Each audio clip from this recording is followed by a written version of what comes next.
Hi, and thank you for inviting me. That was a really gracious introduction. I appreciate it.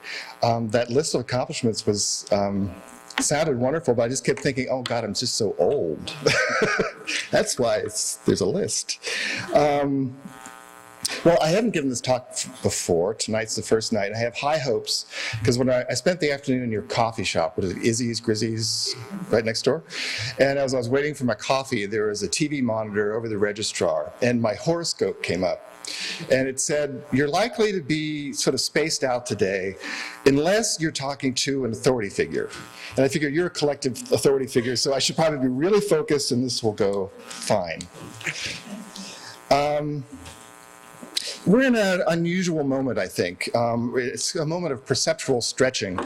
We're constantly sort of asked to consider our communities and to take care of the uniqueness, to take care of the people within them, to take care of the environment, the ecology of our local environment.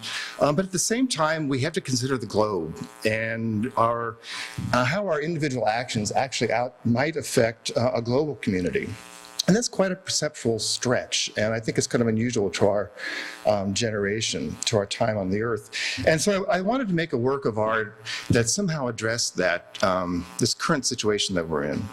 So let me begin. I'm going to read, but I'll try to make it interesting.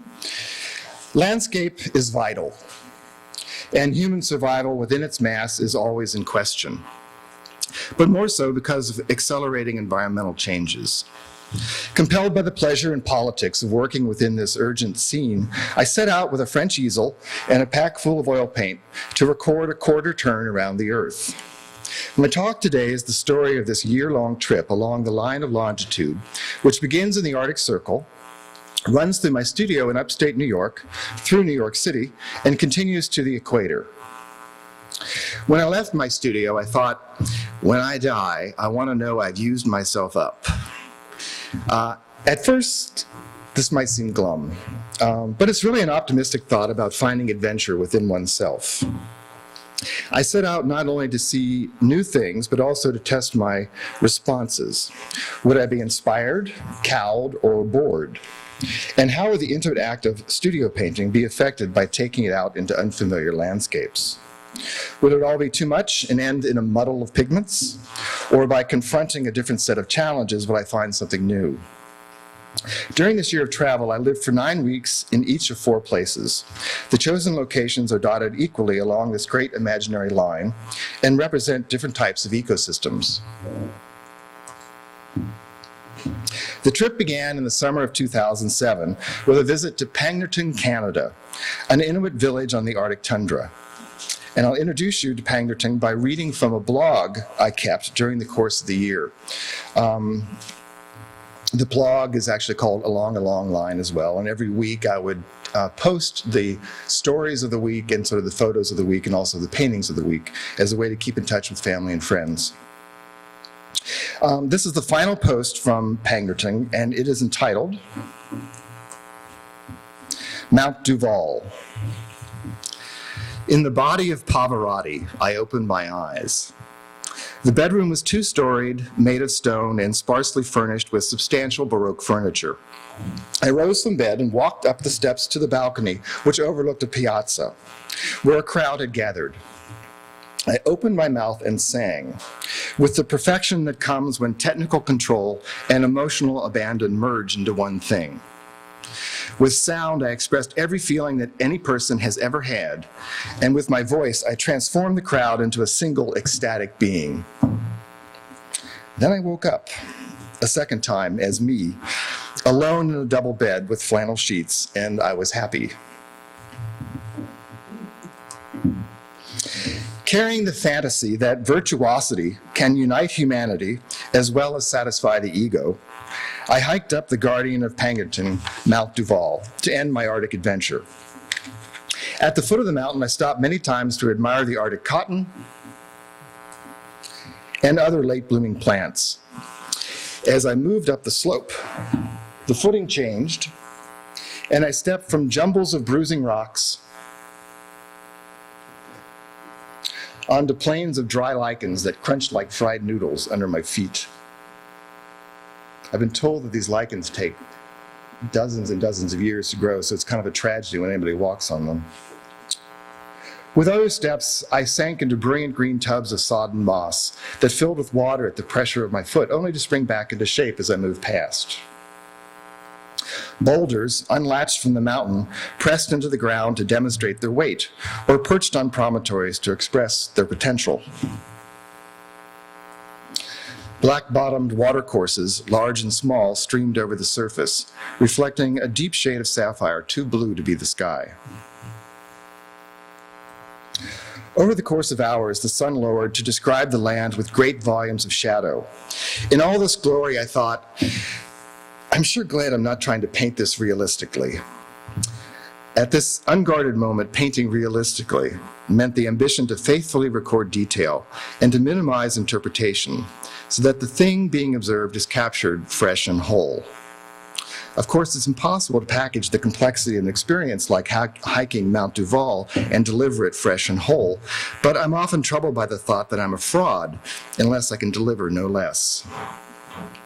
This fear is real, and it often dictates that I paint in secluded spots to avoid exposure as a faker.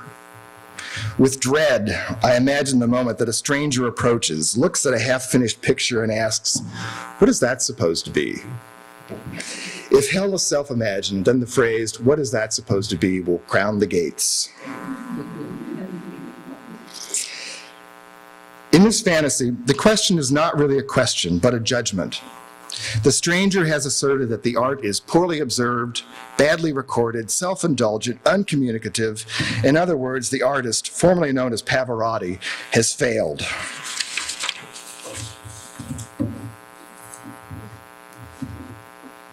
Continuing to the summit of Mount Duval, I rested and enjoyed a small bag of cookies and cashews.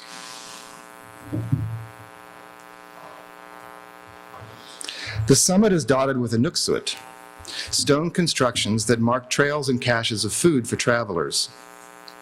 More poetically, inuksut in the shape of doors or windows were positioned with the opening faced toward home, so that Inuit hunters, lonely for family and friends, could sit in the window and transport themselves mentally to their loved ones.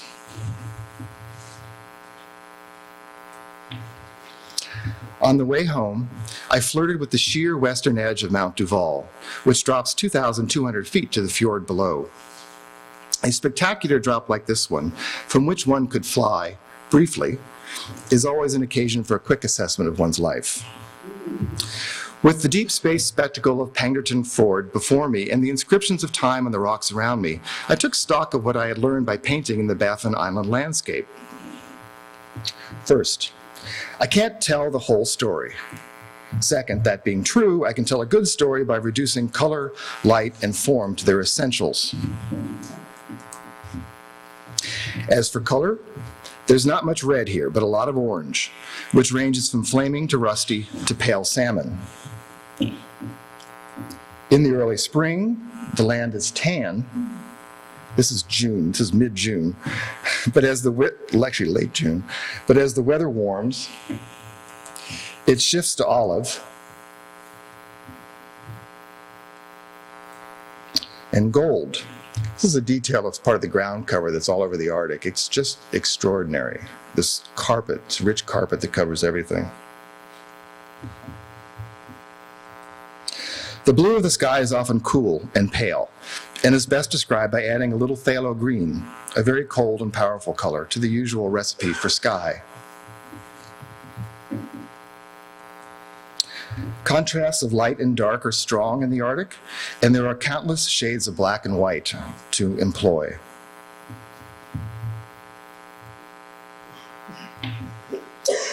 Although Arctic poppies, a cheerful and ubiquitous yellow flower, were painted into several scenes, but they were in the end erased, since they detracted from the essential soberness and grandness of the open treeless space. Besides the occasional boulder and caribou, few things are middle-sized. Instead, a vast living carpet of infinite detail and texture clings to massive convexities and concavities. Ovals and hemispheres are common forms, and angular lines are as abundant as long curves. The circulation of water from air to land to sea is a constant subject, and the transformations of water into fog, drizzle, torrent, tide, and ice are always interesting.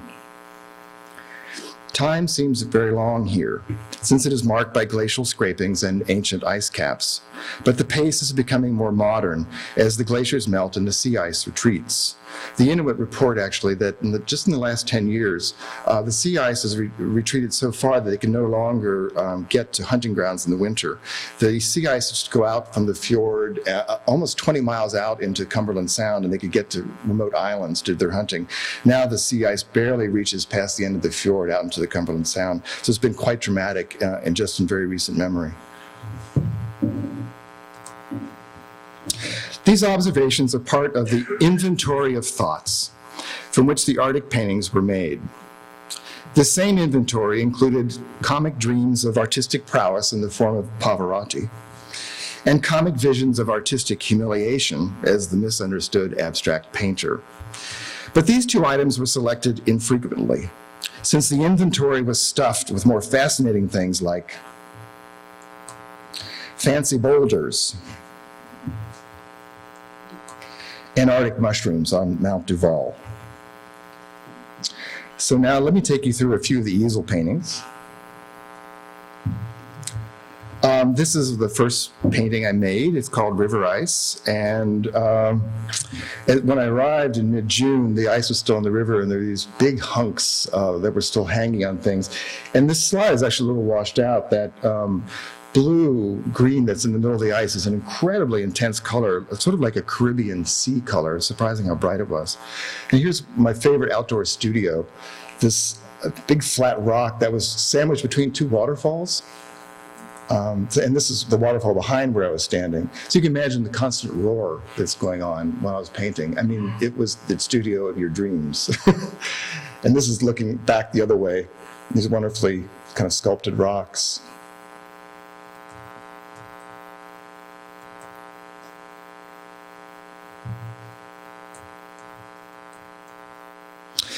This is lichens, sort of enlarged enormously. Here's what the lichens actually look like. So I would go out and take a walk and pick up a specimen or find a scene that I particularly liked and set my easel up. For this painting, I went walking and I found this little piece of lichens and took it down to that studio I just showed you down the rocks, and then worked from the rocks and the waterfalls and that little piece of lichens as my subject. They're all 24 by 30. Everything you're seeing is oil on an aluminum panel, and it's 24. They're all 24 by 30. It's kind of as big as I can get on a French easel without losing control entirely. Also, I'm carrying these on my back, so that's another limitation. I mentioned this in the notes that there's no middle ground in the Arctic, which was really weird. There's this incredible detail that's up close to you, and then this vast open space and stuff in deep space. So it's kind of hard to make a painting when there wasn't a middle space. And so I struggled with that. And so this is one of the solutions, to sort of invent these lines of sight that suggested a middle space. Nothing like not knowing what you're doing to make yourself invent something.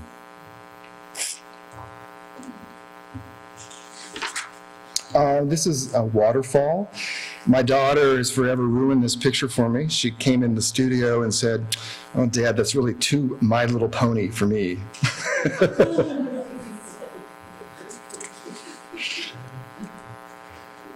This is a rock on a foggy day, a very foggy day. Here's my rock, very fancy rock.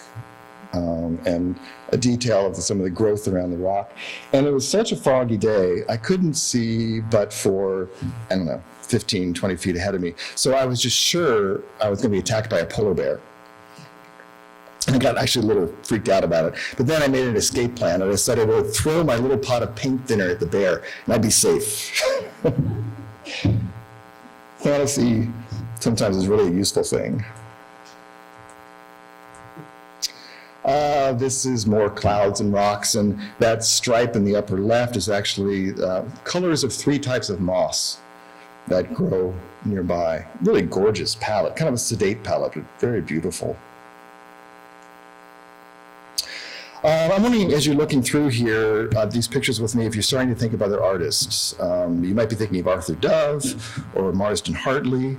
I love American landscape painters like Dove and Hartley and Church and O'Keeffe and Stuart Davis. And even though I don't intend to quote them, they came with me on this trip.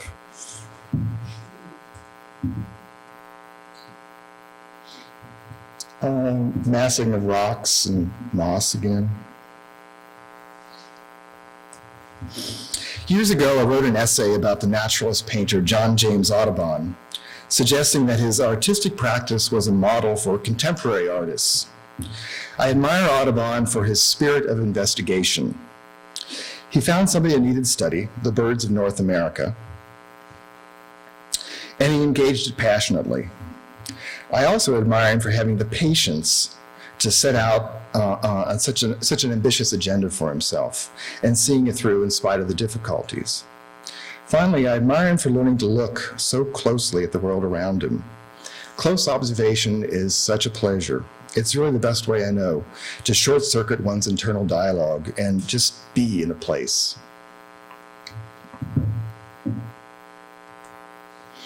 This is the painting called Mount Duval, which is based on that hike that I showed you just a few minutes ago. I don't think of painting just as a system of representation. I think of it also as a way of being, an ethos, if you will. And the ethos is to be alive to what is around you. Painting from life requires one to observe closely and trade a little self-consciousness for more awareness of your surroundings. It's really delightful to fill yourself up with the sensual world. And I think there's actually a political component to advocating for an ethos of being in the moment. I can't help but think that humans who train themselves to connect with what is outside them and see the outside world as an extension of themselves are more careful not to damage the world around them. For me, this project is about living out the idea of be here now. And the next place to be is the Equatorial Rain Forest of Ecuador. To take advantage of the drier season of a very wet place, I traveled next to Hatensacha, an ecological preserve on the Napo River, which is a tributary of the Amazon. The Hatensacha is a forest that shelters one of the world's most diverse collections of plant, animal, and insect species. Now, to introduce the rainforest, I'd like to read a blog post entitled, "Two Kinds of Terror." 1. The rainforest is an impious mass whose chords have nothing to do with human music. Standing at the easel studying the landscape, I realized that converting this visual cacophony into an artistic composition requires willful incomprehension. There is no subject here, only a density of detail. Dynamic lines and suggestive forms abound, but to comb clarity from the tangle, to make the impure immaculate, is to misconstrue. The truth about art is here in the rainforest. The world is competitive chaos, and artworks that represent the world as a series of discrete and understandable moments are lies. And artists are nothing more than agents of denial and perpetrators of delusion. It would be treachery to represent this in the traditional manner and isolate a few forms from the morass and enshrine them in layers of smoothly unfolding space. No, the truth is that there is little middle ground or deep space in the jungle, all is compressed into a block of foreground, which is itself sliced into infinite parallel planes, each with its own drama. It would be deceitful to separate the mist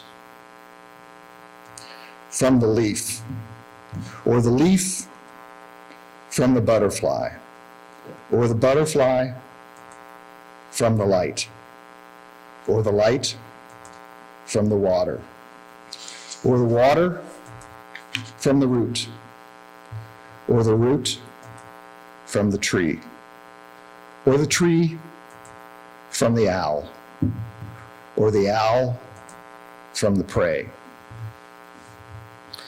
Making a comprehensive picture of this anarchy is impossible. This is all too much. I'm overwhelmed. I'm going to lunch. Damn, I stepped on the grasshopper. 2. A million red-bottomed ants hurry to the forest floor via the highway. Dead leaves, whose empty veins are the last to rot, pave the road in slippery shades. This living stream of air-breathing invertebrates easily traverses a finger-sized stick, stripped smooth on one end and flowering with mold on the other. They hook and climb in unison to make a knobby ribbon of thoraxes and abdomens that arc over the cylinder on 6 times a million legs. Upon arrival, they spread out to recover the dead and pillage the living. A squad reconnoiters a laced-winged grasshopper, crushed by a careless human step. Since the carcass is too large to recover whole, they impose a division of labor and commence an artful dismemberment.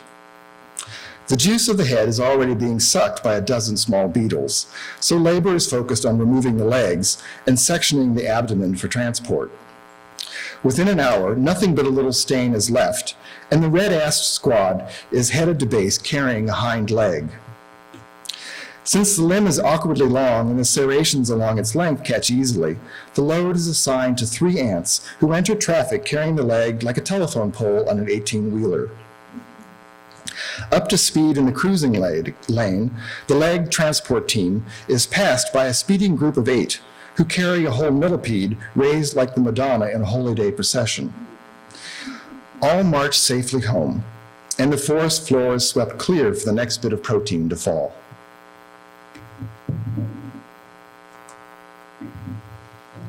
So now some Rainforest Pictures. It was really hard working here. It rained all the time. What did I expect? But it rained all the time. And it was bloody hot, and the humidity about killed me. It was really, really hard. And the insect life is completely out of control and would just really like to gobble you up. And my feeling when I left is that if I show any sign of weakness, I am toast. So when I went, I had these fantasies of what the rainforest is going to be. I just thought it was going to be this delightful, adventure. And it was an adventure, but it's not on my delightful meter. And I thought it was going to be brilliantly colored. But in fact, it's really very sober. Again, it's gray all the time because it rains all the time. And the chlorophyll is so intense that the greens are almost black. And then, of course, there's a lot of rot on the forest floor. So half of your visual field is chestnut and dark ochre and very, very dark shades. So I was kind of surprised at the palette I wound up working with. Breezes were very welcome. They're my favorite experience of the day. So I tried to paint a lot of moving leaves to refresh myself. This is a Morpho Butterfly. This enormous butterfly, it's probably like that, and the most brilliant blue you've ever seen. And they're quite curious, and if you're still, they come up and see what you're about. And so I'd be painting, and the morphos would be like doing this around me. But they're so heavy that they can barely carry themselves. So they have this really funny flight path. They kind of go, so that you see this kind of thing happening. So they were sort of my companions out in the field. Giant ant nests were everywhere. Here's one, the size of a human at least, or bigger, and they were all over the place.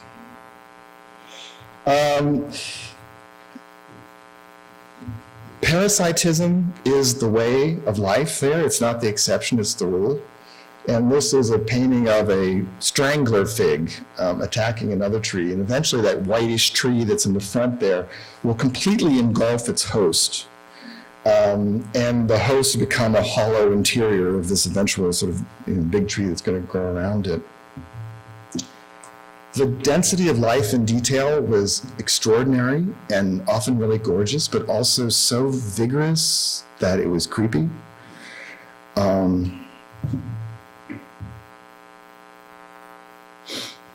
I was standing in a fairly open situation here in a banana grove, and over the embankment next to me came this lizard. He looks very small there, but in actuality, he was like 5 feet long. This was a big lizard. But he was fortunately as afraid of me as I was of him, so he moved on. But there were, every day, I guess I'm mentioning these stories about the Morpho and the lizard, and because every day there was some new adventure. One of the best human adventures actually happened at the day I made this painting. And I was standing there painting along, and this woman appeared out of no place, carrying a sloth on her chest. And she didn't speak any English, and I don't speak any Spanish. And she was middle-aged, but thought of herself as being quite appealing. And she was very flirtatious. And so she was trying to communicate something to me, so she started doing this. And with the sloth hanging from her neckline. And as she did this, the neckline was going down and down, as was the sloth. I mean, where else but the rainforest are you going to have a moment like that? It's pretty great. She was trying to ask me to paint a picture. That's why she was doing this. She thought that meant model. So, all right. The greenery was so dense sometimes that it creates a panic attack. But the light through the canopy of leaves wound up being my favorite subject and offered relief. And in my blog, I wrote, like Matisse with a pair of scissors, the sun cut sharply through the canopy, creating melon slices and asterisks of light, which spread across the sky in a jumpy rhythm. The canopy is extraordinary, and there's kind of leaf shapes that I've never seen before. And since the leaves are so big, the leaf shapes are really often very bold. So the canopy became a real primary subject. As you're looking at these canopy pictures, you have to imagine the bird sounds, which are constant and quite loud and aggressive. And I got a bird book about the equatorial birds, and they had human equivalents of bird noises, bird sounds, which are hilarious. So some go, a bird calls whoop-lop in the distance, and another one screams like a terrified child. Nearby, a yellow-rumped cacique is making a ridiculous, loud, liquid shwee with a downscale skeek, weir, and whoop.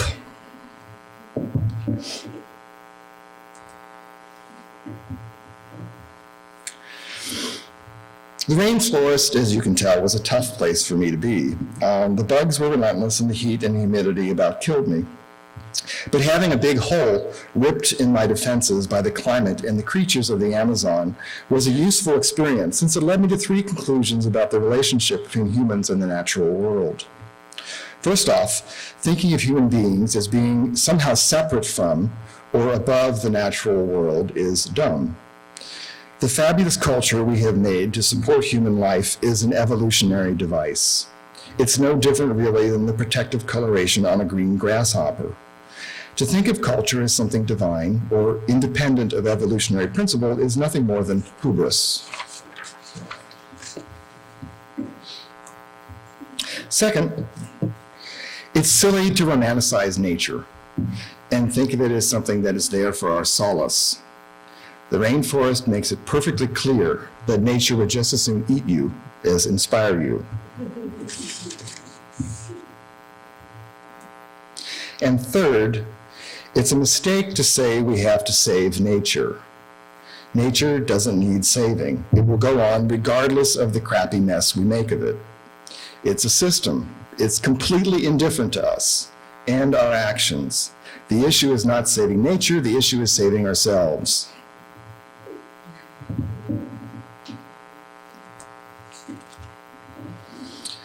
Well, the rainforest was a tough place to be, and it did engender a sober appraisal of the natural world. But the next stop, St. John, U.S. Virgin Islands, of which 14,000 acres has been designated by the United Nations as part of the Biosphere Reserve Network, was all pleasure. The dominant motif in St. John was not a color or a form, it was a movement, and it looked like this. It was undulation. Everything just sways back and forth. The water, the wind, the light. It was quite nice. And let me read a section of the blog that is about moving with the undulations of the Caribbean. The story begins, however, in New York with a reference to the artist Leon Golub. About 25, the blog post is entitled Haulover Bay. About 25 years ago, I visited the artist Leon Golub in his studio when he was painting his great Mercenary series. Standing in front of gigantic men of war, we fell into a conversation about the unusual painting process he had developed. After drawing the rapacious figures and giving them heft with broadly defined areas of light, shadow, and color, Leon would pull the canvas to the floor, saturate the surface with solvent, and scrape the paint with a meat cleaver. The scraping took the paint down to the weave of the linen, leaving the figures clearly visible but distressed. Although aware of the aggressiveness of the abrading and its tragic implications, Leon talked about the process with self-aware humor. Laughing, he said something like, "If they live long enough, all artists grow into their own strange ways of working." Now, painting in St. John, I've been thinking about Leon's comment. He was talking about the connection between making an object and living a life. Over time, he suggested, the elements of an examined life, the values, the psychic habits, the social relations, find expression in the process of making art. One would expect the subject of an artwork to reveal the motives of the maker. But Leon was noting that the process of making the thing was just as illuminating. Currently, I'm working on windy Haulover Bay, under a canopy of sea grapes, making pictures from shadows cast by the sun as it rises. It's an exciting process since the sun and the wind have become active collaborators. The beach fringes the north shore of a narrow, flat isthmus, which divides the open water of St. Francis Drake Channel from the shelter of Coral Bay. Slaves once hauled the boats of the Danish plantation owners across this narrow strip to save the masters the trouble of sailing around the east end of the island to get to the open water. Hence the name Haulover Bay. I arrive at 7:30 a.m., more than an hour before the sun rises over the mountain that shades the bay to the east. Sea grapes line the shore, and at one spot they have grown so tall and thick that they make a shelter. Someone has dragged an old timber that floated ashore into the cover to make a convenient bench. After setting up the easel in this fresh air studio, I take a look around to see what's new, which is usually a lot of plastic crap that is washed in from the boats. But in a few minutes, it's possible to pick up the worst of it and get back to searching for colors and forms.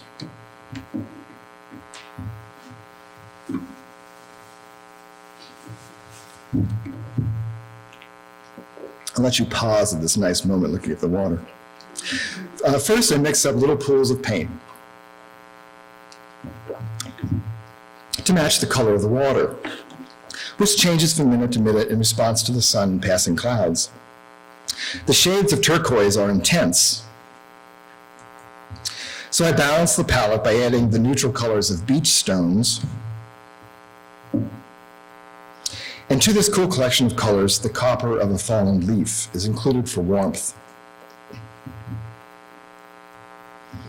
Once the palette is set, I look for interesting forms to paint.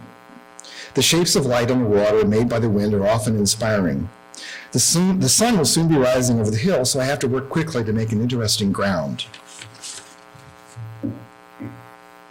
On this particular morning, I choose to start with the sky, which is pale and dotted with peach-hued clouds, which I paint upside down as an inconsequential poke at convention.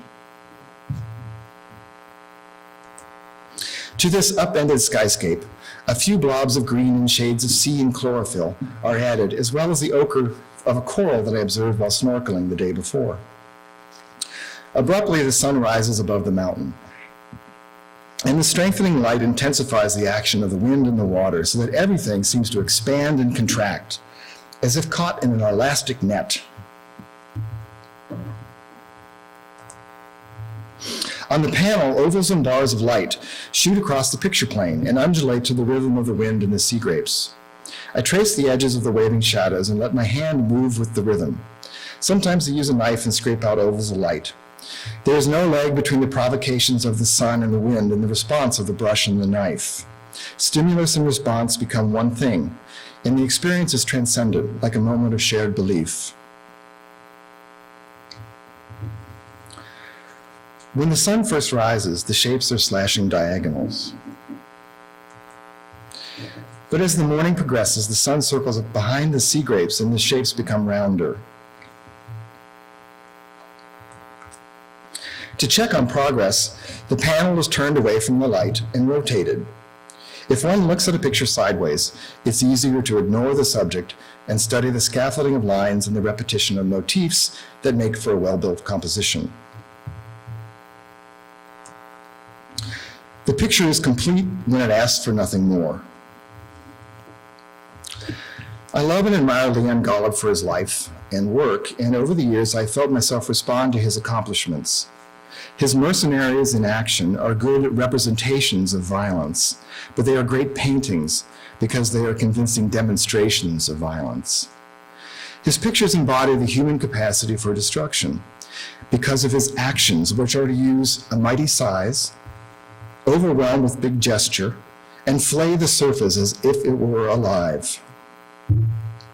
In life, Leon was far from being a violent or destructive man, but in his art, he could conjure brutality and show it nakedly.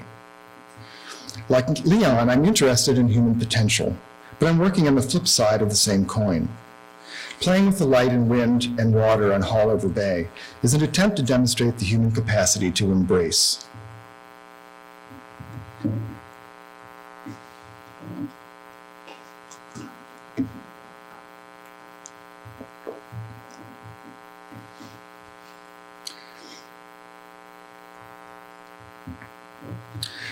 When I begin a painting, I try not to have an idea of what it should be.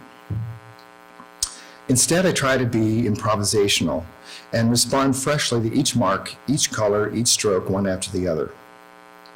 To create a little continuity within this process, however, I standardize a few of the variables, like size and materials. All the pictures are in a horizontal format and painted with oil on aluminum panels that are 24 by 30. But since the concepts of diversity and complexity are at the core of this project, I try to be very free with other variables, like brushstroke, color, scale, time, sort of degree of abstraction and representation. My goal is to create a heterogeneous group of objects that flaunt their uniqueness while maintaining just enough similarities to cooperate as a whole.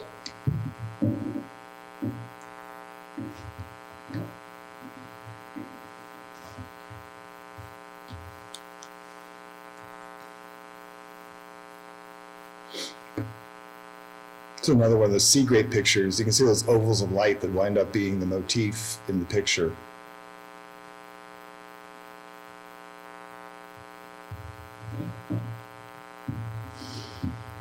Like many artists before me, and Pollock comes to mind most quickly, I'm trying to communicate the richness of the world through analogy as well as description. The Caribbean, for example, is a sensuous place that comes to you through your eyes and your nose and your ears and your skin. There is water on the skin and sun on the skin and sand on the skin and very sharp coral on the skin. And to convey some of this tactility, I brush, wipe, knife, feather, splash, poke, tickle, and abrade the surface of the picture in an attempt to give the picture the feeling of the place as well as the look of the place.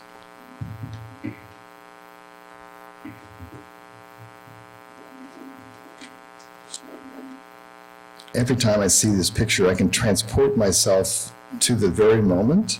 And I'm sure I can't share that with you because these Caribbean moments are just really nice. This was early morning.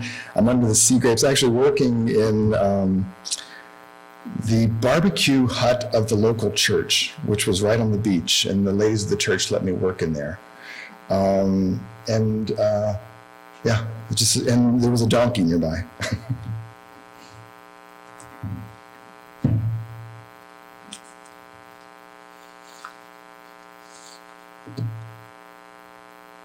One of the best things about plein air painting has been the heightened awareness of my body's perceptual apparatus.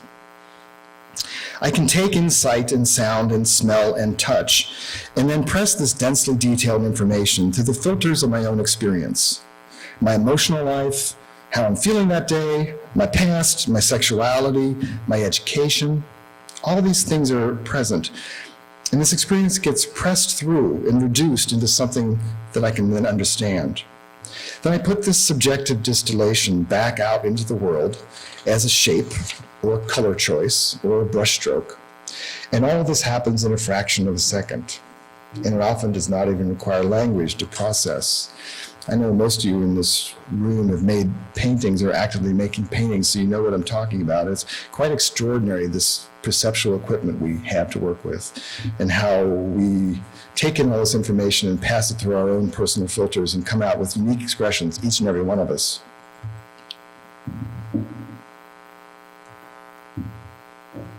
I think of these paintings as being a performance of the act of human perception and a reminder of the limits of our awareness. Even though we often like to think so, I don't think we are capable of complete objectivity. All of the information we take in is to some degree interpreted by our unique perceptual filters. We are just too embedded in the context of the natural world to see its full shape from our position within it. And I think it's maybe best to try to describe what I'm talking about through analogy again. So imagine you're riding in a car, and I ask you to describe the outside of the car while you're inside. And you can sort of do your best. You have some clues about what the shape, maybe the color is, but you really can't describe it very convincingly unless you can get outside and look at the car. But our car doors are locked. We're stuck inside. And we're stuck using our perceptual apparatus from the inside, trying to sense if we were in a Cadillac or a Toyota, and if we were heading toward the beach or if we're headed over a cliff. I think it's useful to drop the pretense of objectivity and acknowledge that human perception is quirky and unstable. But it's also highly flexible and adaptive. So let's move on then from a lovely winter in the Caribbean to the final stop, New York City in the spring. I arrived in New York in April, just in time to enjoy the flowering trees in the yard of a friend of mine who has a house on East 7th Street. And I first got here, I worked in her backyard. Remember those wonderful trees that are planted over the Lower East Side, the white trees? What are those? Pears, yeah. So there's the pear tree on the left there, and fire escapes and brick and clouds. More from her garden. The sort of shadows of the day, and then up here is a wisteria, which was my host's favorite bush in her garden. So I made sure to make a wisteria painting for her. One of my memories of this painting, though, is that she would lean out the window at noon every day and yell, "Mike, lunch!" And it was so nice. Last time that happened, I was 10 years old. It was just so nice. If some yelling, "Mike, lunch!" And I had a studio on Avenue C, and I worked on the roof. This is a painting looking up Avenue C. The yellow blobs are taxis, and this is the bunting outside the Stop and Shop on the block. And this is the power plant on 14th Street and the insurance tower over on Union Square, all that I could see from the top of Avenue C. And then looking out my window from the studio at a Coke truck delivering at the bodega across the street. This is when I'm channeling Stuart Davis, I think.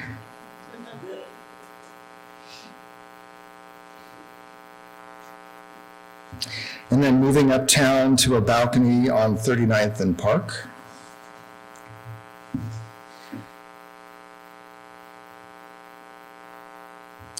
And then a window on the 32nd floor at 94th and 1st Avenue.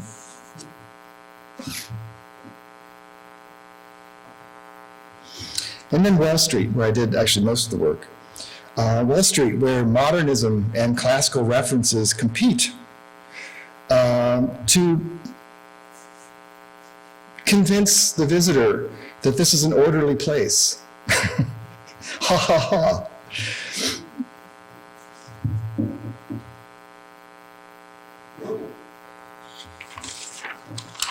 More Wall Street. Wall Street, glass and steel and flags and bunting and sandstone. It's a very distinctive palette. They're the colors of business, black and white with accents of gold and red. Black is impressive. It enhances the contour of powerful form while minimizing detail and imperfection. White is divine. It is all the colors of the spectrum at once, bright and pure. Gold is power, the stuff of crowns. It signifies the material wealth and wisdom of a sovereign. And red is the imperial body, all busy meat and wine. In short, the palette of Wall Street is about power. And it's very, very consistent throughout, except for warning orange, which is everywhere on Wall Street. Well, I've come to the end of the trip and to the end of the talk, so it's time to assess. I set out along a long line to make a series of paintings, but returned with not only 50 oil paintings on aluminum panels, but also a collection of stories and an iPhoto library of 3,000 images. I realized then that I had made 2 artworks, an exhibition of paintings and a book, which will be out this spring. I hope the paintings are just plain old good paintings and stand on their own, and I hope the book will hold the concept of the trip and the stories that came from it. Perhaps these 2 projects will create more compassion for the living world, and that this sensitivity will translate into improved environmental policy. But as vehicles for social change, plein air paintings and artist books are absurdly mismatched to the task of consciousness raising in a digitized global environment. Although I have doubts about the effectiveness of any of this, I do believe that many individual actions can add up to a seismic shift in global thinking. I'll finish by reading a post from the New York section about hope, and it's called Flesh and Blood on 14th Street. 14th Street in Manhattan is an exhausting, dreamlike space of suggestive and discordant sights that seem logical at the time. It's a stream of consciousness made from flesh and blood. While walking through this stream, I thought of a recent dinner party. Over calamari, roast duck, and red wine, a friend brightened and asked what to date had been most surprising about my trip. I forgot my body, I said without thinking. When planning the trip, the thing was all in my head. I forgot to consider how my body would react. But bodies cannot be ignored, and mine has had its say about this project.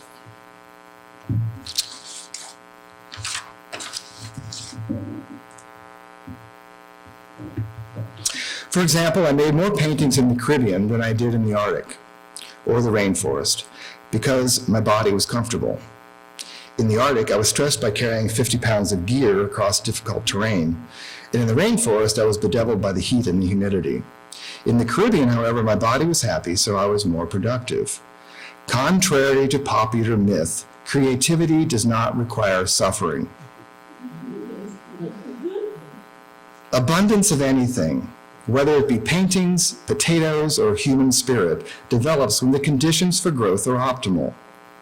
With this in mind, sustainable designs that comfort the body and promote the quality of life should be celebrated, and ancient ideologies that deny the body and employ threat to control it should be reconsidered. I arrived in New York City over Easter weekend. This should be a joyful celebration of strengthening sun and a fresh season. Instead, Easter is flavored with blood sacrifice. I don't believe in a God who demands the torture and death of his only son to appease his anger over human failings. Moreover, ritualized cannibalism in the form of communion does not instill me with hope.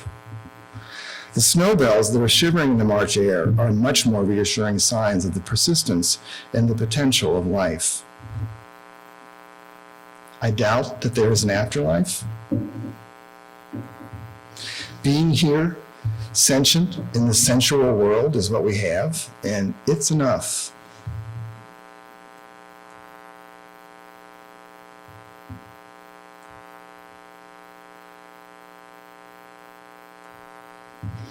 Hope comes from this world. It is something that we make because we need it like food. Perhaps it's time to find hope in new places like 14th Street, where young and old bodies, all vibrant in time and space, are celebrations of the season. And testament enough. Thank you.